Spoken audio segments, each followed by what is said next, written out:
Passamos agora à palestra, a conferência sobre garantias do crédito tributário, cautelar fiscal e indisponibilidade de bens, aspectos destacados, a ser proferida pelo excelentíssimo senhor professor doutor James Marins, que tem um vasto currículo, e eu vou apenas mencionar alguns dados do seu currículo.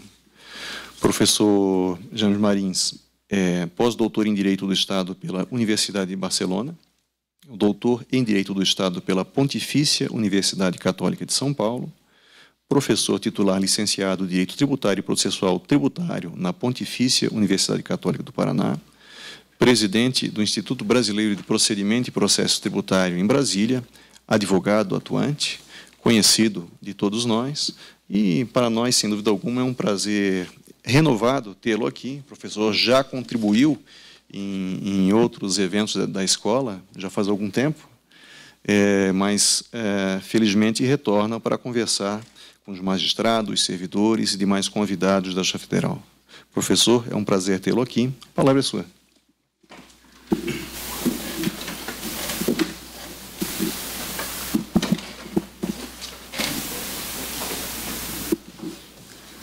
Bem, uma boa tarde a todos, senhor presidente. Eu agradeço pela receptividade, pelo convite. Devo cumprimentar a Escola da Magistratura por mais esse evento. Nós bem conhecemos as dificuldades que são enfrentadas para a realização de um evento dessa grandeza, com essa quantidade expressiva de magistrados e servidores se mobilizando, muitas vezes, de suas comarcas e deixando de realizar suas atividades habituais para participar de um evento dessa natureza. Vejo, em oportunidades como essa, alguns dos momentos mais ricos que nós podemos desejar para o aprimoramento do nosso sistema jurídico.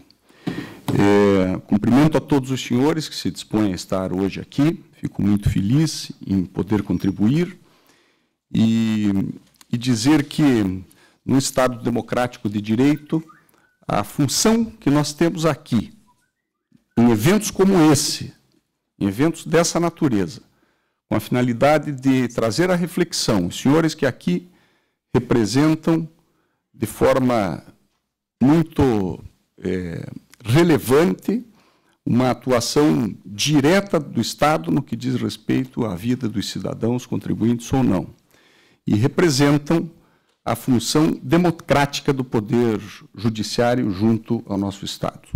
Tenho feito algumas críticas bastante severas ao Superior Tribunal de Justiça e ao Supremo Tribunal Federal, especialmente no que diz respeito a este modelo que vem sendo engendrado nos últimos anos, com as micro-reformas mais recentes, que vêm sendo elaboradas no CPC atual e que estão também contidas no novo projeto de CPC.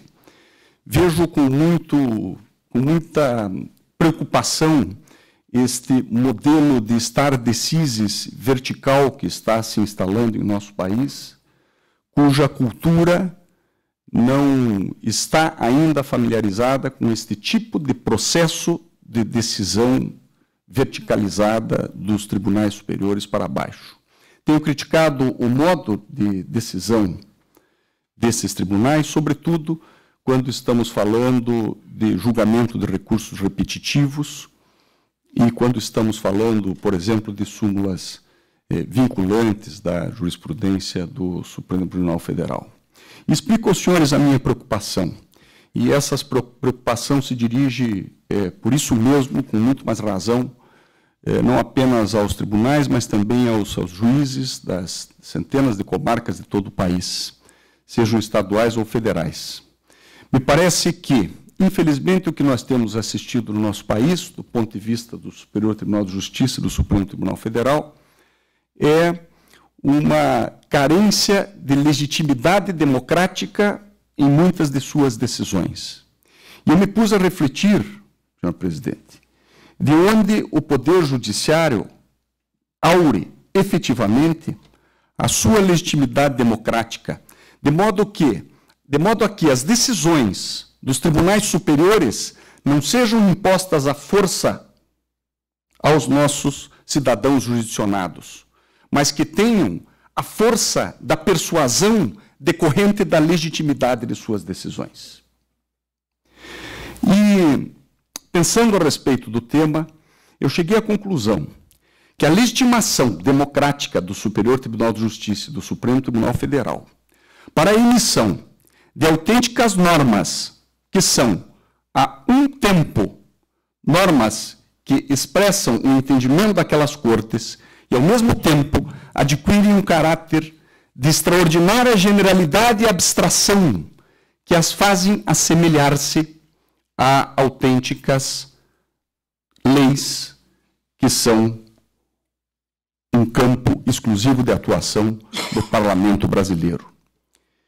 A generalidade e a abstração das normas dos tribunais superiores geram uma responsabilidade muito maior daqueles tribunais em respeitar a legitimação democrática do próprio Poder Judiciário.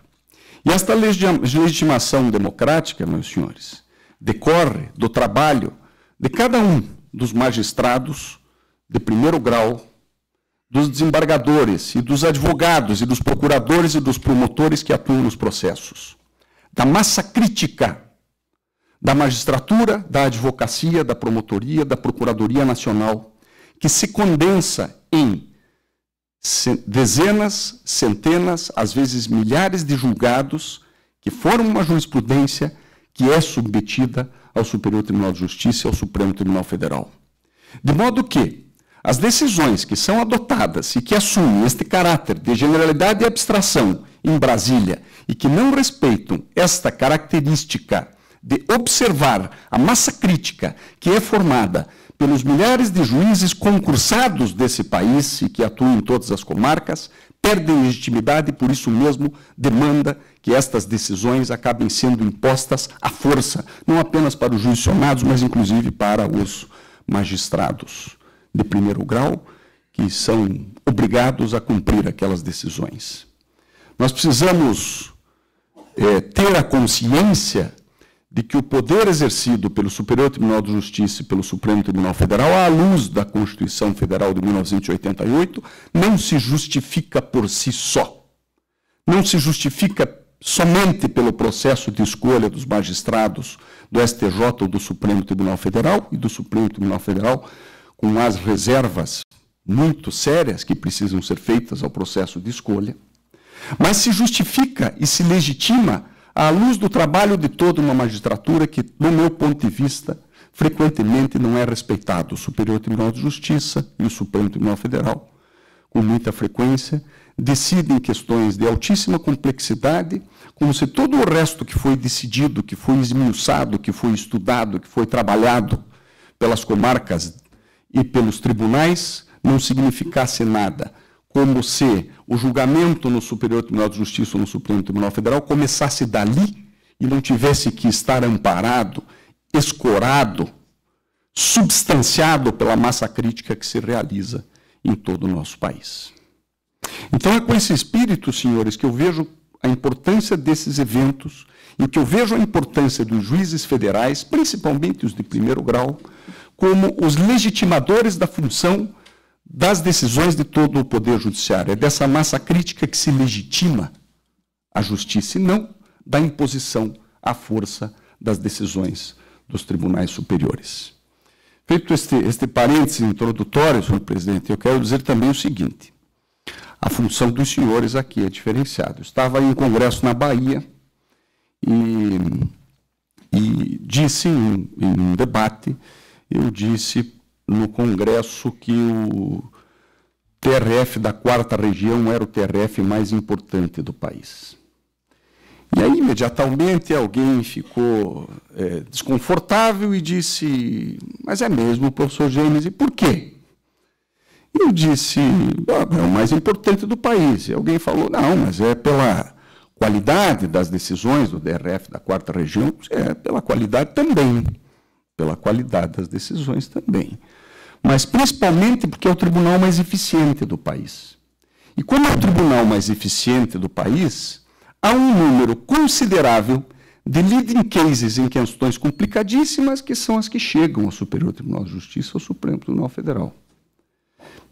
E quando ocorre destas decisões serem recebidas lá, elas, enquanto leading cases, deveriam gerar a jurisprudência que vai dar o tom das decisões do Superior Tribunal de Justiça e do Supremo Tribunal Federal.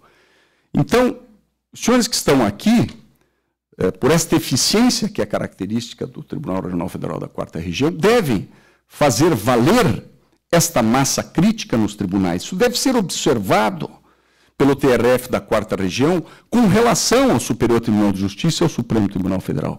Que estes leading cases que são julgados aqui, então, portanto, se o TRF da 4ª Região, se a 4ª Região é a mais importante do país, há um papel muito importante também dos advogados da 4ª Região, dos procuradores, dos promotores, de todos aqueles que atuam e que colaboram com a 4ª Região. Então, eu não tenho a menor dúvida de que nós temos uma função legitimadora da adoção democrática de decisões pelo Superior Tribunal de Justiça e pelo Supremo Tribunal Federal, mas nós precisamos nos posicionar nesse sentido. Mas o nosso tema aqui é um tema de processo tributário. Eu gosto sempre de, quando me disponho a tratar de algum tema no processo tributário, mostrar que existe uma teoria geral que fundamenta este processo, a dificuldade de relação, a litigiosidade existente entre o Estado e o cidadão no nosso país é muito grande. E, novamente, eu retomo o tema da legitimidade democrática que tanto me preocupa.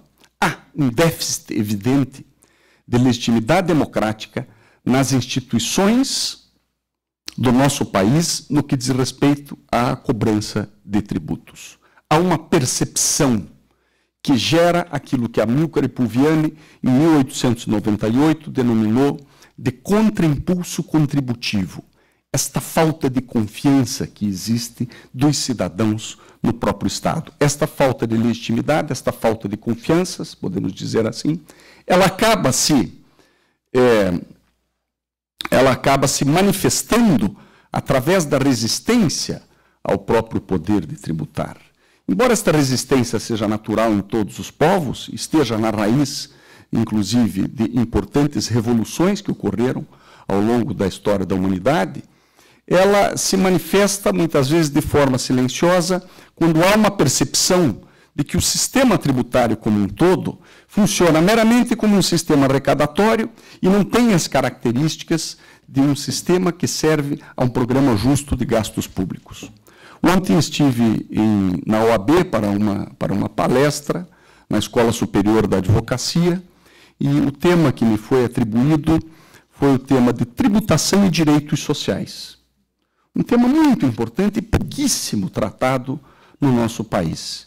E um dos aspectos que foi justamente ressaltado lá é o problema referente à insuficiência do modelo tributário para fazer frente aos grandes desafios contemporâneos. Quando nós montamos um programa de estudos no mestrado e no doutorado da Pontifícia Universidade Católica do Paraná, nós fizemos um debate com os alunos e um dos questionamentos mais importantes que nós fazíamos era: por que estudar direito tributário?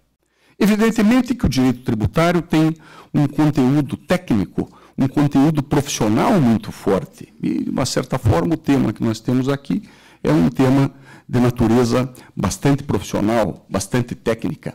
Mas isso não esgota a dimensão do direito tributário. Infelizmente, o direito tributário nos últimos anos, embora Alfredo Augusto Becker, gaúcho, tenha tido uma função muito importante de organizar um modelo que ele mesmo chamava de invertebrado, aquele sistema criado por Alfredo Augusto Becker, de formalismo metodológico e de redução epistemológica em 1963, e que influenciou profundamente a PUC de São Paulo, principalmente através de Geraldo Ataliba, de quem eu fui aluno, e de Paulo de Barros Carvalho, que eu também fui aluno, acaba por se esgotar, porque não resolve e não responde uma quantidade imensa de problemas que surgem hoje nas relações tributárias. E eu tenho receio de que não apenas aquele modelo epistemológico não responda às questões que nós temos que responder, como mais do que isso, que aquele modelo esteja na raiz de uma quantidade enorme de problemas que são causados hoje nesta relação de direito tributário ao nosso país. Eu quero dizer com isso que o direito tributário não pode ser um direito exclusivamente arrecadatório. O direito tributário tem que ser ampliado para a sua dimensão de assecuratório dos direitos sociais, por exemplo, que estão previstos na Constituição Federal. Que o direito tributário possa ser utilizado de modo a enfrentar os desafios da contemporaneidade, que são principalmente os problemas ambientais que nós enfrentamos hoje, que são evidentes, comprovados, como também os problemas sociais gravíssimos que nós enfrentamos hoje, não só no nosso país, mas em muitas regiões do globo terrestre. Ou seja, o direito tributário, enquanto disciplina jurídica, pode se direcionar a esse estudo. E tem demonstrado que o sistema tributário, enquanto modelo de tributação, pode incorporar em suas bases metodológicas e em seu sistema, de um modo geral, mesmo a partir da Constituição, muitos mecanismos que permitam enfrentar os graves problemas que nós enfrentamos na contemporaneidade. Quando o sistema tributário deixar de ser meramente um sistema arrecadatório, ao invés de um direito tributário, um direito arrecadatório, a legitimidade deste sistema tratará de reduzir o elevadíssimo grau de conflituosidade, de litigiosidade que assola o sistema tributário no nosso país.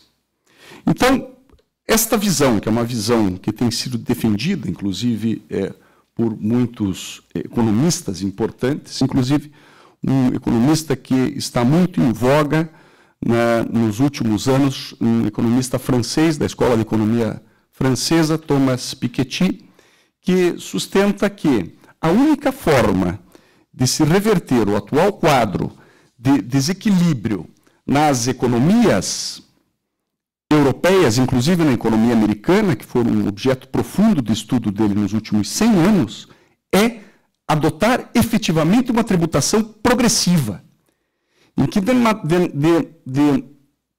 modo claro, aqueles que dispõem de mais disponibilidade econômica, os mais ricos, sejam tributados mais do que os mais pobres, que não é o que acontece hoje em praticamente nenhum lugar do mundo. Piketty conseguiu demonstrar que aqueles que são os super ricos, aqueles que detêm, aquele 1% da população que detém uma quantidade imensa do patrimônio dos países, principalmente, por exemplo, dos Estados Unidos, inclusive saiu uma notícia hoje na Folha de São Paulo, demonstrando que os últimos dados indicam que o 1% mais rico dos Estados Unidos detém um patrimônio equivalente ao de 150 milhões de americanos.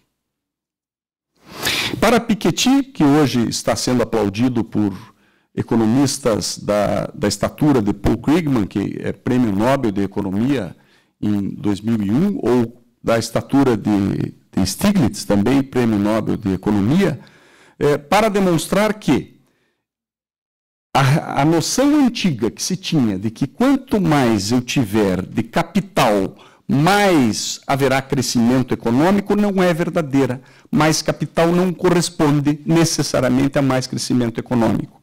Porque hoje os capitais acabam, o capital econômico do qual ele trata acaba gerando uma dificuldade muito grande na criação de novos empregos, porque este capital é estático e basicamente se alimenta dos juros que geram a economia com as dívidas enormes que são geradas pelos estados. E que este é um processo que vem se agravando e que cada vez mais, principalmente agora, na última década, tem havido um crescimento muito maior do capital dos super ricos do que aquele capital que é gerado pelo trabalho, do que o capital gerado pelo trabalho. E Piketty propõe que a única forma de se resolver esta discrepância é através do aumento da tributação incidente sobre esses supercapitais.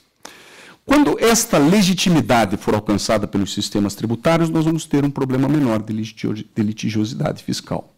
Nós temos, nos últimos anos, um volume absolutamente assombroso de processos de natureza tributária, sejam de iniciativa do contribuinte, das ações anti-exacionais promovidas pelos contribuintes, como daqueles processos promovidos pela Fazenda Nacional, as ações exacionais próprias, como a execução fiscal e a medida cautelar da qual nós vamos falar hoje. Se tivéssemos um ambiente de maior legitimidade, o volume não seria, o volume destas discussões não seria tão grande assim. Do ponto de vista da teoria geral do processo tributário, é preciso que nós pontuemos alguns aspectos. O percurso intelectual dessa disciplina é um percurso historicamente recente. Basicamente, ele se remete a Rechtsabgabenordnung de 1919, que muitos de nós não sabemos, mas além dela ser considerada como um marco intelectual do direito tributário, da forma como nós o conhecemos hoje, ela era um modelo tributário de guerra. Porque em 1919, os autores do anteprojeto que criaram a ordenação tributária alemã, a HAL, de 1919, tinham como encomenda um sistema arrecadatório suficientemente eficiente que pudesse fazer frente às despesas de reparação dos prejuízos causados pela guerra por uma Alemanha que, naquele momento, estava de joelhos perante os países aliados. Uma das decorrências do Tratado de Versailles, que pôs fim à guerra e impôs à Alemanha uma série de consequências econômicas da paz, como disse mais tarde John Maynard Keynes, foi gerar para a Alemanha uma dívida imensa de reparação dos países que haviam sido prejudicados pela guerra. Depois, alguns dizem também que esta dívida imensa, esta situação da qual saiu a Alemanha na Primeira Guerra, estaria na raiz da criação do Terceiro Reich e do nazismo, justamente pela situação de humilhação que o povo alemão havia ficado depois daquela guerra. Mas criou-se, então, um sistema arrecadatório, que foi considerado o sistema tributário mais moderno do mundo, e já tentando atender a um modelo de direito tributário material e de direito tributário formal. Ou seja, criou-se pela primeira vez na história, de modo estruturado, um modelo tributário com as características do que nós temos hoje. Um corpo de normas materiais, que prevêem a incidência de tributos através de diversas hipóteses de incidência, e um corpo de regras de implementação daquelas normas materiais, que é o direito tributário formal, que na época ainda muitos chamavam de direito tributário administrativo. Ou seja, eram regras mobilizantes, porque as regras de direito tributário material eram estáticas. Mas o processo tributário, propriamente, não fazia parte daquelas cogitações do início da década de 20 do século passado, porque ainda havia uma ideia de que o poder tributário, enquanto exercido, não admitiria qualquer espécie de oposição. Ou seja, a lide tributária, o conflito de interesses entre o Estado e o cidadão não fazia parte das cogitações, porque, como o próprio professor Francesco Canelucci, em um artigo magnífico de 1932, dizia, muitos perguntavam, mas existe lide em matéria tributária? O que pode parecer para nós, hoje, quase 100 anos depois, uma pergunta absolutamente sem sentido, fazia sentido em uma época na qual o Estado exercia, ainda com os resquícios do Estado, que não estava submetido completamente ao Estado de Direito, o seu poder praticamente sem peias e amarras. Então, Canelucci dizia, não apenas existe lide em matéria tributária, como não existe espetáculo mais triste do que uma penhora realizada contra os bens de um contribuinte. E para o professor Canelucci, que provavelmente é um dos maiores gênios do campo jurídico do século XX, e um gênio italiano, portanto um gênio bastante irreverente, ele dizia, não só esta lide existe e se vê a occhio nudo, a olho nu, como mais se assemelha, ele diz, se eu não tivesse medo de ser mal interpretado, eu diria que essa lide mais se assemelha entre a lide entre o ladrão e o proprietário. Claro que Carnelutti não dizia quem era o ladrão e quem era o proprietário nessa lide. Mas havia, do ponto de vista de Carnelutti, uma tentativa de entender quais eram as características diferenciais desta lide. E ele percebeu que a principal característica diferencial da lide tributária com relação à lide que ele estava acostumado a estudar, que era a lide civil, porque o direito civil e o processo civil sempre tiveram uma prioridade histórica muito grande, milenar, multimilenar.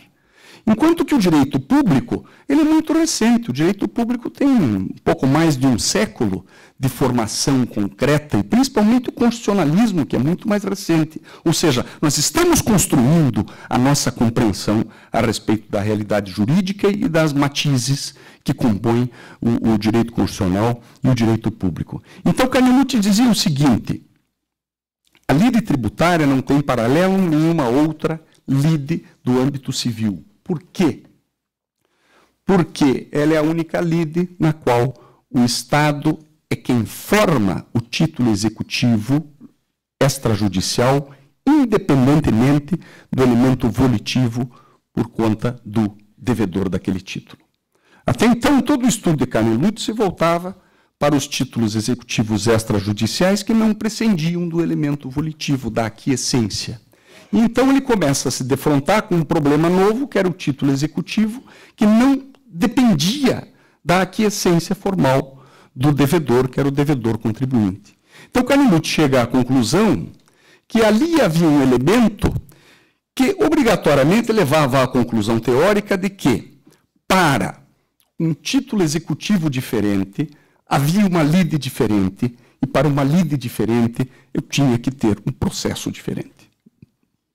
Por isso que Carnelutti escreveu em 1932 um artigo sobre direito processual tributário, no qual ele defendia justamente esta especialidade da lide tributária no que diz respeito às outras lides.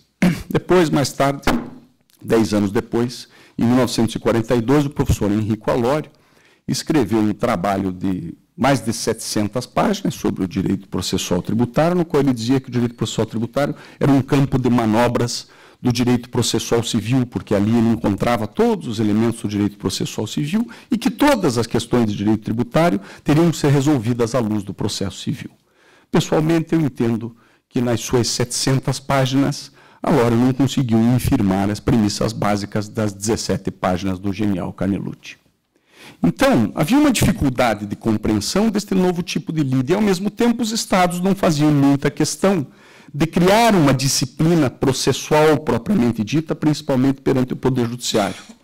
O único país no qual houve uma evolução mais clara dos modelos de julgamento das leis tributárias foi o alemão, no qual os tribunais administrativos tributários alemães, eles acabaram se convertendo em um braço do próprio Poder Judiciário. E os julgadores administrativos tributários ganharam uma dimensão equivalente à dos demais magistrados, com todas as garantias inerentes à magistratura. Na mesma época de Alório, o grande Rubens Gomes de Souza, o ilustre e principal elaborador do anteprojeto do Código Tributário Nacional, expressava uma preocupação muito grande com as questões de natureza processual tributária. Ele trabalhava junto com Gilberto Ulloa Canto e defendia que o Código Tributário Nacional tivesse um capítulo processual tributário com a finalidade de harmonizar principalmente o processo administrativo fiscal e o processo judicial. E propôs um capítulo dentro do anteprojeto do Código Tributário Nacional que pretendia gerar aquilo que se chama hoje de harmonização processual. Harmonização essa que não existe, que não existiu, e que este capítulo perdeu-se no trâmite processual, já que ele foi retirado das votações do Código Tributário Nacional, porque acharam que não havia a necessidade dessa disciplina.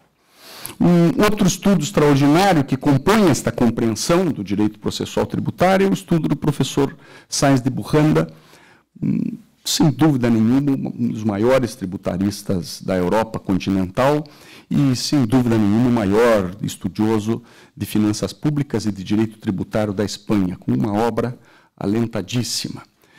Sainz de Bujanda, partindo justamente dos estudos de Carnelutti, desenvolveu a teoria da substantividade processual tributária, ou seja, ele concluiu em um estudo muito alentado, que o processo tributário tinha que ter a mesma densidade de outros tipos de processo que haviam recebido a possibilidade de se tornar em subramos do processo e com autonomia didática, como o processo do trabalho, como o processo falimentar e outros tipos de processo que atendiam a esta reclamação de Francesco Canelucci, no sentido de dizer, há uma lida diferente, um processo diferente. Então, esta era a ideia de substantividade processual tributária de Sáenz de Miranda. Mas talvez um aporte dos mais interessantes ao longo desse percurso intelectual, desse percurso da teoria geral do processo tributário, seja de um professor uruguaio, que hoje não é muito conhecido de todos nós, mas que foi um dos principais articuladores das tentativas de harmonização dos códigos tributários para a América Latina.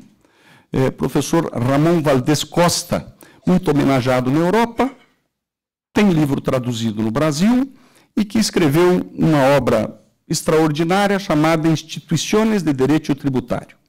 Nesta obra, o professor Valdez Costa dizia que ele iria sintetizar naquela estrutura básica os 40 anos de cátedra em direito tributário. E dizia que ia começar a partir de uma tríade principiológica muito simples, a partir da qual todas as questões, das mais comezinhas às mais complexas, deveriam ser resolvidas. E os três princípios que estruturavam, os três pilares nos quais se assentou a obra de Ramon Valdez Costa eram o princípio da legalidade, naturalmente, o princípio da isonomia e, pela primeira vez, no âmbito de uma teorização do direito tributário, o terceiro princípio, que era o princípio da garantia jurisdicional.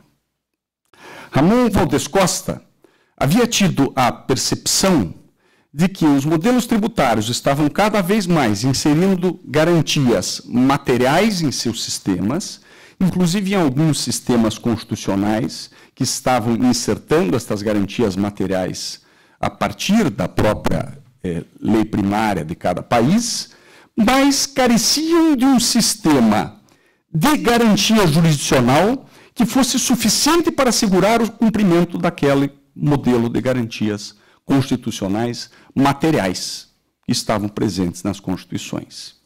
E Ramon Valdez Costa chegou a essa conclusão a partir daquilo que ele denominou de tríplice função do Estado.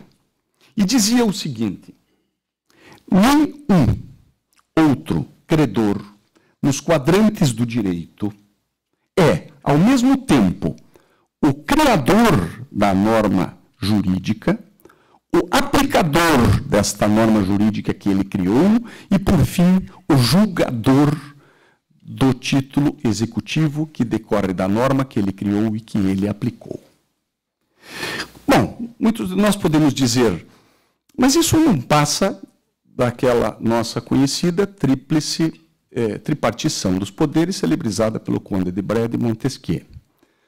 Pois é, só que não se trata simplesmente da repartição de poderes. Se trata de um modelo criado para a cobrança de tributos, no qual o Estado cria uma norma jurídica, da qual ele será o titular e sujeito ativo da sua execução. Ele cria também um sistema de aplicação dessa norma jurídica, um sistema especial criado para aplicar esta norma jurídica, e se houver algum problema na aplicação dessa norma que ele criou para ser o sujeito ativo, ele demanda ou o Poder Judiciário ou a sua própria estrutura administrativa para julgar aquela lide.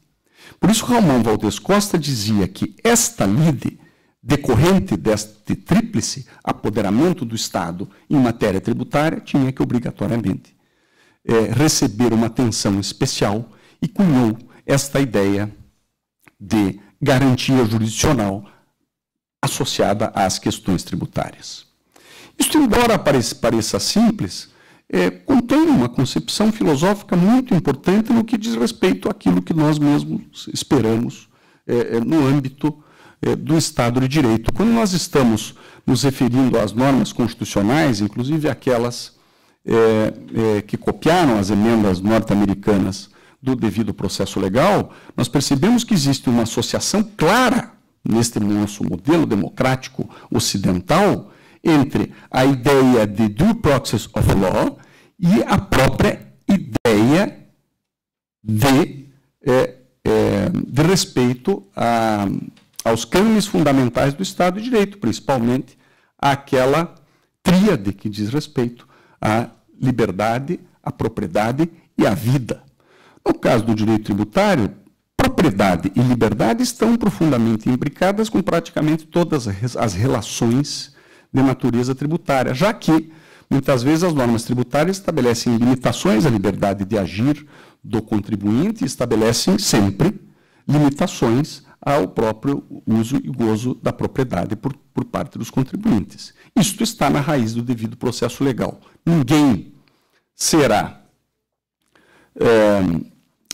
Ninguém poderá ter a sua liberdade ou os seus bens retirados sem o devido processo legal.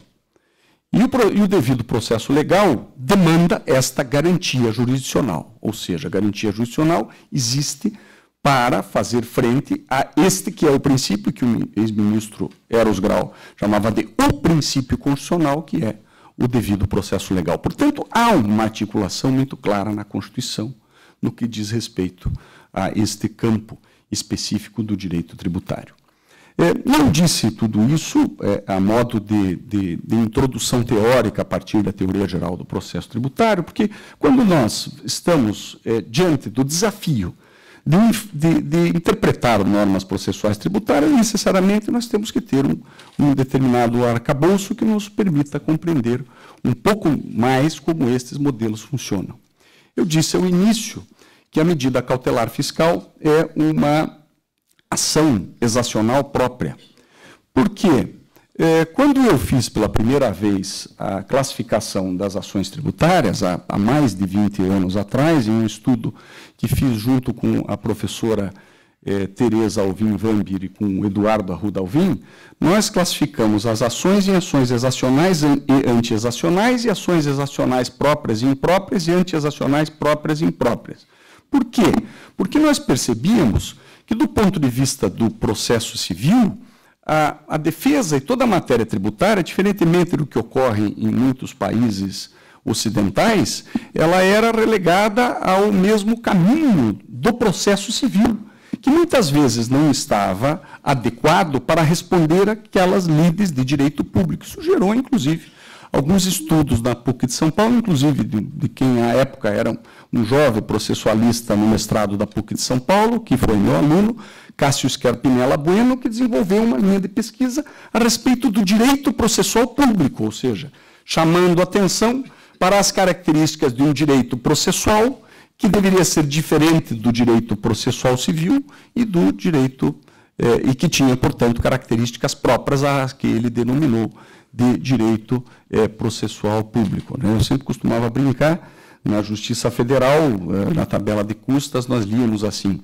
causas cíveis, tabela de custas; causas criminais, tabela de custas. Onde é que estão as causas de direito tributário? Aqui só tem as cíveis e as criminais, e as de direito público não estão recebidas por esse ato normativo. Por quê? Por uma tradição. Aquilo que se chama de prioridade histórica do processo civil e que, na verdade, faz parte da formação de todos nós. Nós, de um modo geral, não muitos, talvez, dos magistrados e magistradas mais novos que estão aqui, que já receberam uma formação um pouco diferente, mas a minha formação foi uma formação ainda muito carente de direito público, uma formação que ainda não tinha recebido nos currículos jurídicos uma adequação à nossa realidade processual e constitucional. Hoje, nós já estamos enxergando estas relações de direito público de uma forma um pouco diferente. Ocorre que, do ponto de vista arrecadatório, há sempre um embate, uma quebra de braço entre Estado e cidadão. E, sem dúvida alguma, esta quebra de braço se traduz em lides tributárias. Vejam que, recentemente, o governo tem manifestado sua insatisfação com os índices de arrecadação tributária, porque, para surpresa do governo, a arrecadação tributária não tem, como costuma acontecer, subido mais do que o crescimento da economia. Ou seja, o governo quer que indefinidamente, a arrecadação tributária cresça mais do que cresce a economia. Agora, isso em um país que, segundo um estudo realizado pelo Banco Interamericano de Desenvolvimento, que foi publicado no ano passado, os índices, os níveis de tributação que nós temos no Brasil, com todos os ajustes que foram feitos pelos pesquisadores do Banco Interamericano de Desenvolvimento, estão muito próximos dos índices de tributação europeus.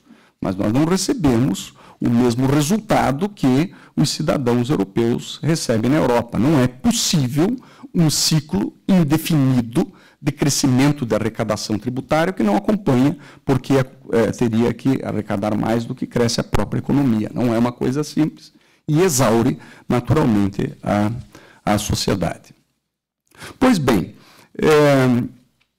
especificamente com relação à medida cautelar fiscal. A medida cautelar fiscal, ela foi uma novidade inserida no sistema em 1992. E na época, as críticas foram muito fortes, porque muitos viam naquela medida uma autêntica inutilidade, ou seja, ela não teria essa capacidade de reforçar de forma muito clara a cobrança da dívida ativa. Ocorre que a dívida ativa não, ou mesmo cautelarmente dos débitos que estivessem constituídos. E essas críticas, inclusive, elas se dirigiam ao modo como foi concebida a medida cautelar fiscal logo em sua criação, em 1992, até porque havia, na época, um modelo que era praticamente da seguinte forma: se a Fazenda Nacional detecta que o contribuinte tem uma dívida tributária que supera em 30% o seu patrimônio conhecido, basta e o juiz concederá a medida cautelar fiscal. Não havia sequer a necessidade de avaliação com relação ao periculum in mora, porque o simples fato do cidadão ter 31% do seu patrimônio onerado por um débito tributário constituído já era suficiente para que ele recebesse esta sanção da medida cautelar fiscal. E ela foi muito pouco utilizada, a medida cautelar fiscal, como uma ação exacional própria, porque não gerava muitos resultados.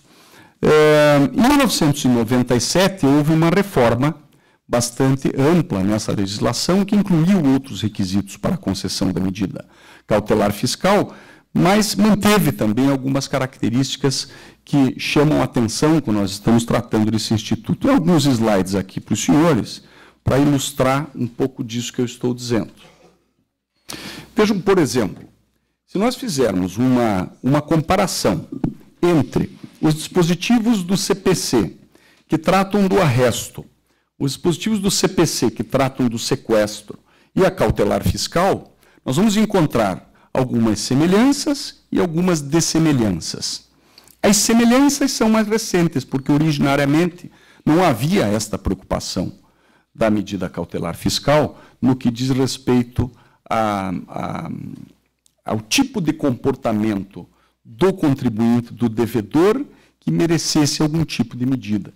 Então, por exemplo, no caso do arresto, o contribuinte que, mesmo tendo o domicílio certo, se ausenta ou aliena bens ou deixa de pagar a obrigação, ou se tem o domicílio conhecido, é provado que ele está em vias de dissipar, de simular ou de usar algum tipo de artifício fraudulento para fraudar o credor. Ou seja, sempre são elementos de valor no que diz respeito ao comportamento do devedor. Isto está claro nessa legislação. A mesma coisa quando se fala do sequestro, é preciso que haja algum fato muito grave, um risco de rixa, de danificação do bem, da propriedade, em caso de réu condenado, dissipação de frutos, dilapidação do patrimônio do casal. Vejam que os tipos legais, os núcleos dos tipos legais, dilapidação, dissipação, rixa, risco, simulação, sempre implica um comportamento antijurídico que precisa ser coibido pelo sistema. Quando nós vamos à medida cautelar fiscal, nós temos a repetição de alguns desses padrões. Ausenta-se, aliena bens, deixa de pagar, ausenta-se visando elidir o cumprimento da obrigação, tornando-se insolvente, aliena ou tenta alienar bens, contração de dívidas. O peso já não é tão grande do ponto de vista da tipologia legal. E o que preocupa são as situações mais abaixo. Por exemplo, no sistema de hoje, quando você associa o regime da Lei 8397 de 92, com as modificações que foram feitas pela Lei 9532 de 97, com o artigo 64 da própria Lei 9532 de 97, nós chegamos à seguinte conclusão. Se o contribuinte teve arrolados bens em virtude dele ter, que é uma obrigação da autoridade fazendária, se o patrimônio conhecido do contribuinte, por exemplo, através da declaração de imposto de renda, é onerado em mais do que 30%, 31%, por exemplo, do patrimônio dele está onerado pela dívida fiscal, é feito um arrolamento desses bens. Se o contribuinte alienar qualquer um destes bens sem comunicar à Receita Federal, o juiz deve conceder a medida cautelar fiscal. Vejam, senhores, como o tratamento atribuído ao contribuinte é um tratamento bastante rigoroso. Ou seja, o contribuinte está praticando um ato normal da sua vida civil. Está alienando um patrimônio. Ele tem um patrimônio de R$1 milhão e tem uma dívida tributária de R$300 mil, ou de R$301 mil. Se isso acontece imediatamente, este contribuinte já está sujeito a todo este sistema de medida cautelar fiscal. Não se quer saber se o contribuinte está tendo algum tipo de comportamento antijurídico.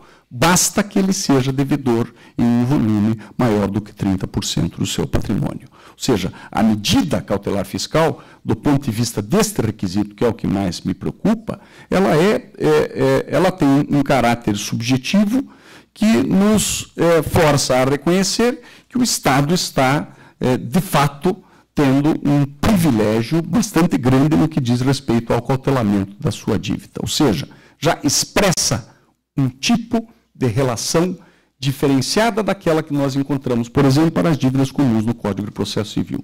Então, isso contraria, se nós pensarmos do ponto de vista da teoria geral do direito tributário, justamente aquela ideia de que o Estado já tem uma condição privilegiada enquanto credor privilegiado. Não se demonstra mais aquele tipo de raciocínio que era muito utilizado em meados do século XIX, de que deveria ser aplicada a regra do indúbio pro fiscum.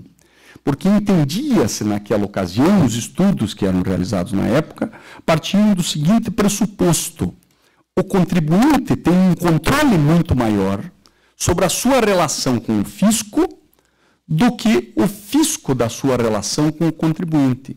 Mas isto, senhores, há 150 anos atrás. Nas últimas décadas, principalmente na última década, e principalmente contemporaneamente, com os mecanismos de controle que a Fazenda Pública tem com relação às atividades do contribuinte, principalmente a tributação eletrônica, que já é uma realidade hoje entre nós, não há esta suposta ideia de fragilidade ou de debilidade fazendária. O que nós vemos, no mais das vezes, é uma percepção de que o contribuinte ele é sempre considerado um pagador de risco, um devedor perigoso no que diz respeito ao Estado. E este tipo de percepção ela acaba gerando um círculo vicioso no que diz respeito a esta relação entre o Estado e o cidadão. Este tipo de norma evidencia isto porque os requisitos que são utilizados para o acautelamento no âmbito desta relação de direito público são requisitos que evidenciam um preconceito nesta relação, diferente daqueles que são os requisitos cunhados para a relação processual civil. Então, é uma relação bastante mais rigorosa. A casuística da ação cautelar fiscal, ela não é uma casuística muito rica, até porque a Fazenda Nacional ultimamente até tem utilizado um pouco mais da ação cautelar fiscal, mas ela não é uma ação que seja utilizada com tanta frequência assim. Não é uma coisa que nós estejamos observando em uma utilização cotidiana, né? O Dr. Otávio Pamplona disse que na palestra de Porto Alegre nós tivemos algumas observações quase de caráter lúdico, né? E eu estava tentando lembrar aqui observações de caráter lúdico, né? Essa eu lembrei.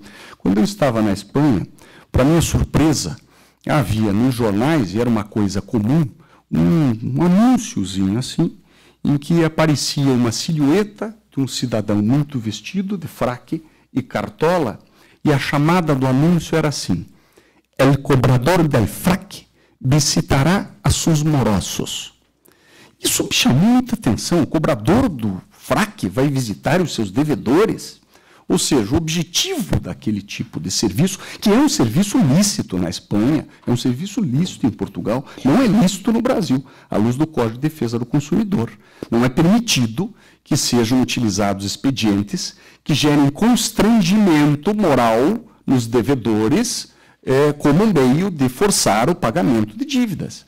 E este cobrador do fraque, ele tinha um carrinho preto, que parecia um carrinho funerário, todo caracterizado, escrito El Cobrador del Fraque. De fato, o cobrador passava lá a tarde inteira plantado na frente do devedor, com toda a sua elegância. Ninguém pode dizer que ele não é elegante, mas toda a vizinhança já sabia o que estava acontecendo. El Cobrador del Fraque visitará seus morosos.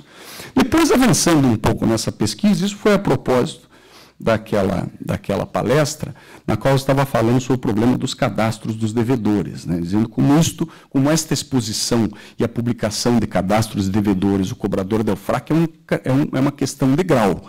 Eu posso sair do cadastro de devedores, passar para o cobrador del fraque e, pior, chegar no que acontecia na Índia, em que algumas municipalidades, alguns governos subnacionais indianos, contratavam bandas de indianos homossexuais para tocar na frente da casa dos devedores tributários. Eles apareciam na casa do cidadão. Eu nem gosto de falar porque eu não gosto de dar ideia, né? É meio perigoso. Então, se vocês imaginam um cidadão acordar de manhã com uma banda de tambores tocadas por homossexuais na frente da casa do indiano. É uma situação absolutamente pavorosa. E muitas vezes nós ficamos com a sensação de que algumas medidas que são adotadas pelos governos, elas acabam tendo mais a finalidade de criar propriamente o constrangimento do que buscar efetivamente uma satisfação da dívida. Isso acontece, infelizmente, em inúmeras situações. Então, acho que talvez a parte lúdica ficasse por essa banda de indianos homossexuais, não é, desembargador Pamplona? Pois bem, a casuística, no que diz respeito, ela se refere basicamente a alguns pontos que são importantes para nós. Nós vamos nos fixar aqui, basicamente, na jurisprudência da Quarta Região e do Superior Tribunal de Justiça. Este acórdão, né, em que foi relator o juiz federal Arthur César de Souza, ele, na verdade, ele tem a virtude de que ele estrutura quais seriam os requisitos necessários para cautelar fiscal. De uma certa forma, ele explica a lei.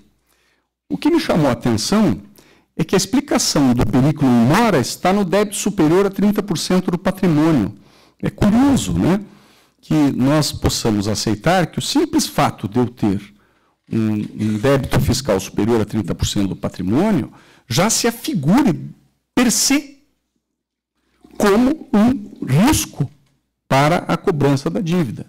Não é uma coisa tão estranha que um contribuinte, ou mesmo um devedor de uma instituição financeira, tenha um débito com um banco ou com o fisco federal superior a 30% do seu patrimônio. Mas a interpretação que a jurisprudência faz é que ali está o perículo in mora. Por que interpretação?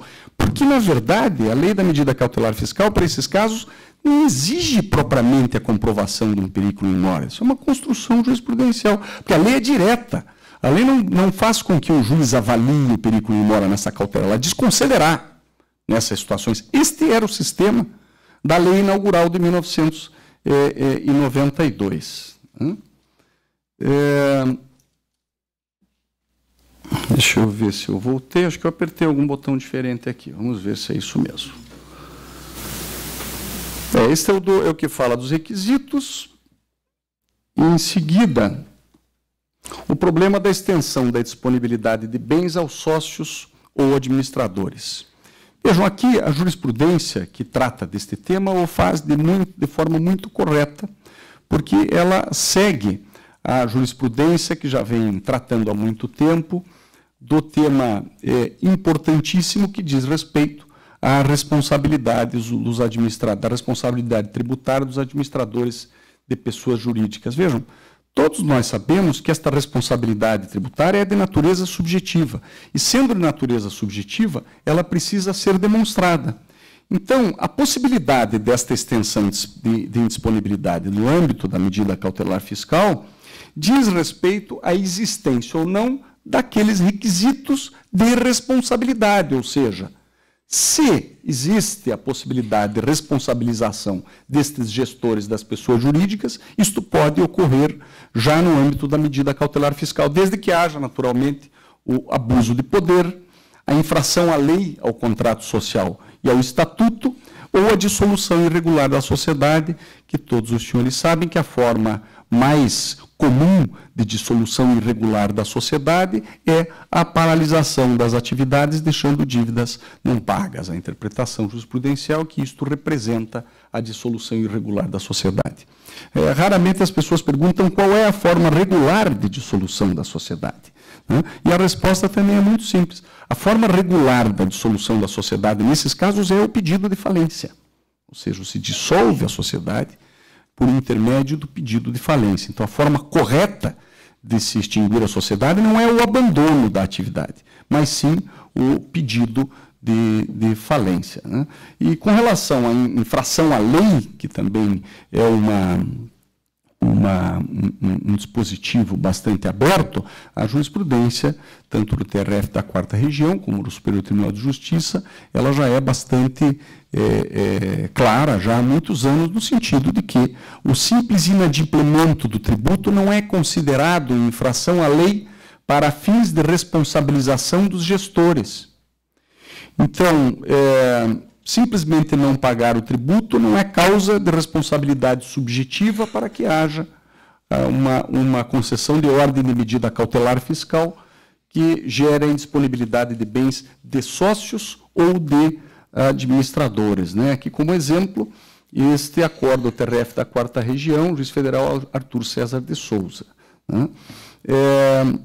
E se não há, por parte do sócio, participação efetiva nos atos de gestão da sociedade, ou seja, se o sócio não tinha poderes de gestão que fossem capazes de interferir nas decisões da empresa que geram a responsabilidade tributária, também não há a possibilidade de concessão de medida cautelar fiscal nesses casos, né? Eu, recentemente, profissionalmente, tive a oportunidade de atender um dos raros casos de medida cautelar fiscal. Este é um caso bastante relevante, um montante de dívida na casa dos 30 milhões, e que me chamou a atenção a forma indiscriminada como a Procuradoria da Fazenda elencou responsáveis e pediu a indisponibilidade, inclusive, de contas correntes de uma quantidade grande de pessoas que não tinham absolutamente nenhuma interferência na gestão da sociedade.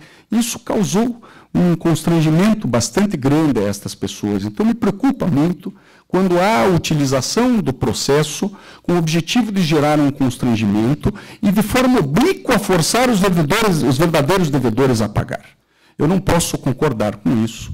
Acho que isso é uma forma errada de se utilizar o processo, principalmente da utilização de medidas cautelares como esta. E, efetivamente, o constrangimento foi causado, muito embora o magistrado federal, no primeiro momento, ele tenha concedido a cautelar, inclusive com a indisponibilidade de recursos, utilizando-se do Bacen-Jud, que é uma coisa que não é admitida em sede de medida cautelar fiscal, e depois o juiz reviu a concessão desse pedido com relação a muitos daqueles que haviam sido elencados pela Procuradoria da Fazenda. Mas o constrangimento já havia sido causado. Então, é preciso que haja uma avaliação bastante consciente no momento da concessão da medida cautelar fiscal com relação a estes requisitos, né? Outro acórdão aqui que pode ser mencionado com relação a indisponibilidade de bens que não fazem parte do ativo permanente da pessoa jurídica. Esse também é um tema que tem gerado alguma discussão jurisprudencial. Qual é a finalidade da medida cautelar fiscal? A finalidade da medida cautelar fiscal é acautelar a possibilidade de cobrança futura de débitos constituídos da pessoa jurídica ou da pessoa física, mas especificamente no que diz respeito à pessoa jurídica, sem inviabilizar a continuidade da sua atividade produtiva. Por isso, esta limitação importante da medida cautelar fiscal, no sentido de que apenas os bens do ativo permanente é que podem ser objeto da medida. Do ativo circulante, não, porque o ativo circulante é todo ativo que faz parte do ciclo de produção e consumo promovido pela empresa objeto da medida cautelar fiscal. Se você indisponibiliza os bens que fazem parte deste ciclo produtivo, você, no mais das vezes, está inviabilizando a própria atividade que é desenvolvida pela pessoa jurídica. Então, há esta limitação que é muito importante.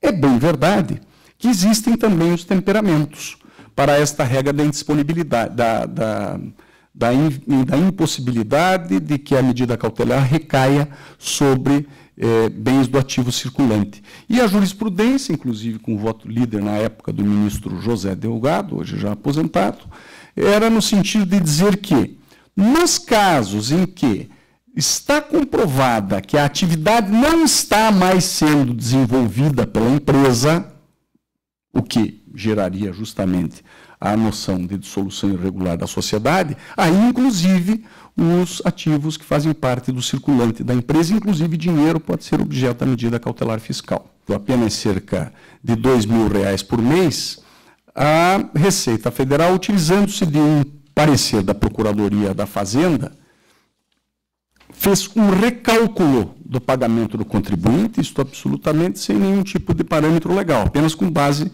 neste parecer da Procuradoria. E disse ao contribuinte que ele tinha que passar a pagar R$67.000 por mês e não R$2.000 por mês, com o objetivo de que, através daquele parcelamento, a dívida se afigurasse pagável, ou seja, passível de ser paga. Pois bem, o contribuinte passou a pagar estes R$67.000. Apesar disso, a Procuradoria da Fazenda entrou com um pedido de medida cautelar fiscal, como eu já lhes disse, arrolando uma série de pessoas que, às vezes, tinham participação mínima na sociedade, 1% ou 0,1%, sem nenhum tipo de poder de gestão, criou toda uma situação de indisponibilidade de bens dessas pessoas, criando toda uma situação de constrangimento, quando, na verdade, o débito estava suspenso em virtude do pagamento dessas parcelas, do refis que estava em dia. E o que me chamou mais atenção no procedimento, que não me pareceu hipótese alguma adequado à Procuradoria da Fazenda, é que quando o juiz concedeu esta medida cautelar fiscal, a Procuradoria da Fazenda pegou esta medida cautelar fiscal, levou esta medida cautelar fiscal até o refis e pediu que o contribuinte fosse excluído do refis, porque um dos dispositivos do refis diz que a concessão de medida cautelar fiscal é causa de exclusão do refis. Ora, então, o procurador da Fazenda obtém uma medida cautelar que, na prática, não deveria ter obtido, porque estava suspenso o débito. Leva esta medida cautelar fiscal para o refis, exclui o contribuinte do refis e volta para o processo e diz, está vendo? O débito não está suspenso, por isso tem que ser mantida a medida cautelar fiscal. O magistrado, naturalmente, não sabia que isso estava acontecendo. Eu fui conversar com o juiz e, quando eu contei a ele, ele ficou espantado e disse, isto parece o paradoxo do avô. Eu confesso que, na hora, eu não entendi direito o que era o paradoxo do avô. Depois fui pesquisar na enciclopédia Google e fui procurar para saber o que era o paradoxo do avô. O paradoxo do avô são aquelas histórias de ficção científica em que o neto volta no tempo para matar o próprio avô. Ou seja, é um paradoxo, você não consegue fechar o círculo, uma dificuldade de compreensão no que diz respeito a esta realidade. Então, eu obtenho uma liminar que eu não poderia ter obtido, aí com esta liminar eu obtenho uma causa de exclusão que gera a não suspensão do crédito, aí eu volto com esta liminar, E eu crio um círculo vicioso. O que me preocupou naquela ocasião foi justamente isso. No duro que se conseguiu foi um constrangimento muito grande de várias pessoas que não precisavam sofrer aquele constrangimento. Conseguiu-se uma exclusão no refis de um contribuinte que, àquela altura, estava pagando já cerca de R$ 73 mil por mês do refis. Eu mesmo tenho as minhas dúvidas com relação a esse sistema de parcelamentos inesgotáveis que foi criado no Brasil, né? Um parcelamento atrás do outro. Mas é um direito do contribuinte.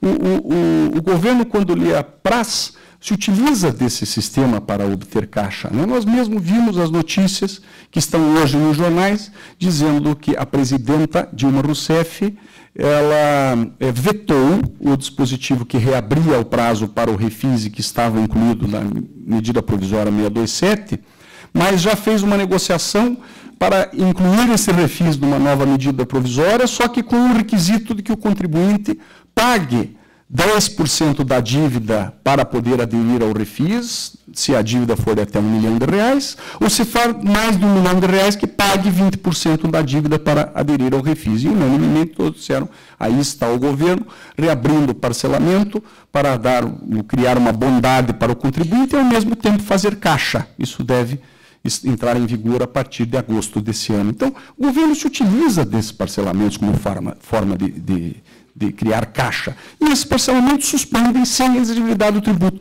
Se a exigibilidade do tributo está suspensa, não existe motivo para a concessão de uma medida cautelar fiscal, já que não haverá execução. Ou não está em vista uma execução. Eu não estou acautelando uma execução porque há a suspensão da exigibilidade do tributo. Nesse sentido, o Superior Tribunal de Justiça tem, sim, entendido, assim como o TRF da 4ª Região, que realmente eu não posso conceder medida cautelar fiscal quando o débito está suspenso, exceto nas hipóteses de exceção que estão previstas na lei e que são limitadas a alguns casos bastante específicos. Para andar mais um pouco, a indisponibilidade de bens não pode recair sobre dinheiro mantido em conta corrente, porque o dinheiro mantido em conta corrente é a verdadeira seiva que permite a atividade da empresa. Então, se não houver a dissolução irregular da sociedade, eu não posso acautelar com indisponibilidade de dinheiro, porque com isso eu travo a atividade produtiva e, claramente, a finalidade da medida cautelar não é obstaculizar a atividade produtiva. Respeita-se o instituto da empenhorabilidade do bem de família, então não há dúvida alguma de que, se o bem está gravado por uma cláusula de empenhorabilidade legal como bem de família, não pode ser objeto da concessão da medida cautelar fiscal.